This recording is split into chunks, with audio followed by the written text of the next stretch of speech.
जाएंगे। किसान दिल्ली जाएंगे और यहां पर देखिए प्रदर्शन करने को लेकर ऐलान किया है। प्रदर्शन में 20,000 से ज्यादा लोग शामिल होंगे। 20,000 से ज्यादा यहां पर लोग शिरकत करेंगे। तो देखिए धरने में महिलाएं भी शामिल हैं। नोएडा और ग्रेटर नोएडा में फिलहाल धारा 144 लागू की गई है।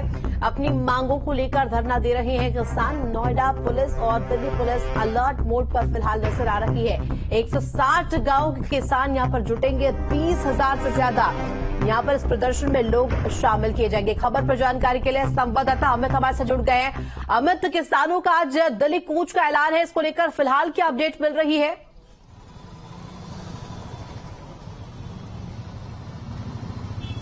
बिल्कुल, देखिए किसानों ने कल एक महापंचायत की थी और उस महापंचायत में इस बात का ऐलान किया गया था कि एनटीपीसी से प्रभावित गांव, ग्रेटर नोएडा प्राधिकरण से प्रभावित गांव और नोएडा प्राधिकरण के 81 गांव यानी कुल 160 गांव के तकरीबन 20,000 के आसपास की संख्या में महिला और पुरुष किसान दिल्ली कूच करेंगे और संसद का घेराव करेंगे। क्योंकि पिछले करीब 60 दिन से नोएडा प्राधिकरण पर धरना दिया जा रहा है। इसी तरीके से एनटीपीसी पर भी 2 महीने से ज्यादा के वक्त से धरना दिया जा रहा है और ग्रेटर नोएडा प्राधिकरण पर भी किसान धरना दे रहे हैं। लिहाजा अब मांगे पूरी न होने पर इन लोगों ने दिल्ली कूच कर संसद घेराव का ऐलान किया, जिसके चलते पुलिस प्रशासन पूरी तरीके से अलर्ट पर है। मैं तस्वीर आपको दिखाऊं, महामाया फ्लाईओवर पर मौजूद हूं। मेरे पीछे आप देखेंगे तमाम जो पुलिसकर्मी है आज सुबह से ही तैनात कर दिए गए। डीसीपी लेवल के अधिकारी, एसीपी लेवल के अधिकारी, सभी लोगों को इसी तरीके से अलग अलग टुकड़ियों में तैनात किया गया है। इस बात को भी सुनिश्चित कराया जा रहा है कि जाम की स्थिति ना बने, क्योंकि सुबह के वक्त नोएडा से दिल्ली जाने वाले इस रूट की बात करें महामाया से चिल्ला बॉर्डर तक की, तो यहाँ पर रोजाना जाम लगता है। अभी भी मैं जाम की तस्वीर आपको दिखाऊं तो आप देखिए जो गाड़ियां हैं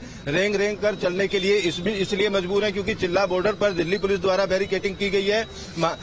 जो दलित प्रेरणा स्थल है वहां पर भी बैरिकेटिंग लगाए गए हैं ताकि किसानों को समझा बुझाकर रोका जाए। लिहाजा इस पूरे रूट पर अगर बात की जाए चिल्ला बॉर्डर से महामाया तक, बिल्कुल अमित, और ऐसे में ये भी संक्षिप्त में जानकारी दीजिएगा हमारे दर्शकों को कि आखिर किसानों की मांगे क्या है, क्या मांग किसान कर रहे हैं और किस वजह से ये प्रदर्शन किया जा रहा है?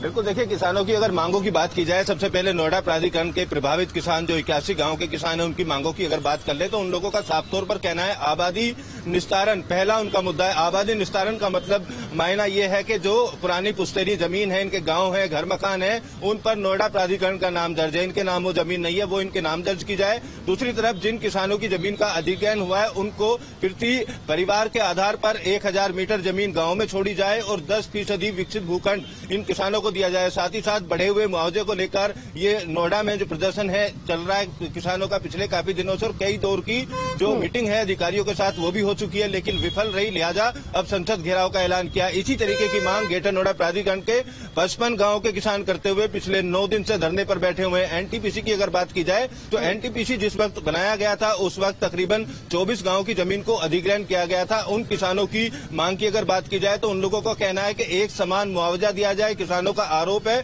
कि कुछ किसानों को कम मुआवजा दिया गया, कुछ किसानों को ज्यादा मुआवजा दिया गया, जबकि जमीन एक ही समय में ली गई थी। ऐसे में समान मुआवजे की मांग करते हुए प्रत्येक परिवार के घर से एक व्यक्ति को नौकरी देने की मांग कर रहे हैं। और साथ ही साथ एनटीपीसी इलाके की अगर बात की जाए तो प्रदूषण के चलते कैंसर जैसी तमाम जो बीमारियां हैं वो वहां फैल रही हैं। उनका इलाज के लिए सीएसआर फंड से एक अस्पताल की मांग को लेकर 2 महीने से ज्यादा के वक्त से धरने पर एनटीपीसी के किसान बैठे हैं। और अब स्थानीय प्रशासन, प्राधिकरण या जिला प्रशासन की बात करें तो उस मुद्दे पर इनका समाधान नहीं हुआ है। लिहाजा अब संसद घेराव का ऐलान किया और आज बड़ी तादाद में किसान महामाया फ्लाईओवर के पास इकट्ठे होंगे और यहां से अपने ट्रैक्टरों के साथ या पैदल गाड़ियों से दिल्ली कूच करने का ऐलान किया है। हालांकि पूरी तरीके से पुलिस ने जो सुरक्षा व्यवस्था है वो पूरी तरीके से दुरुस्त कर ली गई है। धारा 144 लगाई गई है। साथ ही साथ ट्रैफिक पुलिस द्वारा कई रूट डाइवर्ट किए गए ताकि जाम की स्थिति ना बने। लेकिन जाम की अगर बात की जाए तो अभी भी 3 से 4 किलोमीटर लंबा सुबह से जाम देखने को मिल रहा है। तमाम गाड़ियां जो अपने घरों से दफ्तरों के लिए निकली हैं वो रेंग रेंग कर चलने के लिए मजबूर हैं। हालांकि इस बात को सुनिश्चित करने की कोशिश जरूर की जा रही है। मैं एक बार और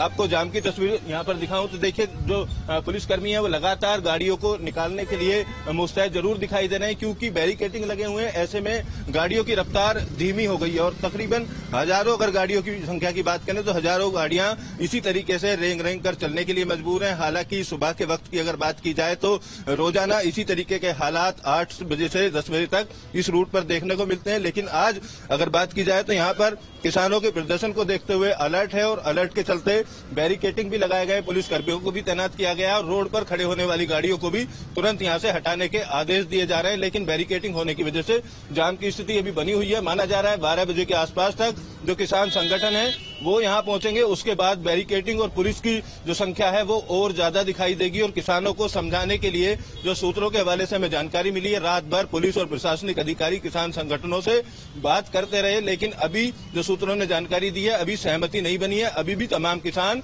दिल्ली कूच करने का पूरी तरीके से मन बनाए हुए हैं और यहां पर 12 बजे जुटने का ऐलान जिस तरीके से कल महापंचायत में किया गया था उस ऐलान पर अभी भी किसान पूरी तरीके से अड़े हुए हैं। उन लोगों का साफ तौर पर कहना है कि स्थानीय प्रशासन की तरफ से उनकी मांगे पूरी नहीं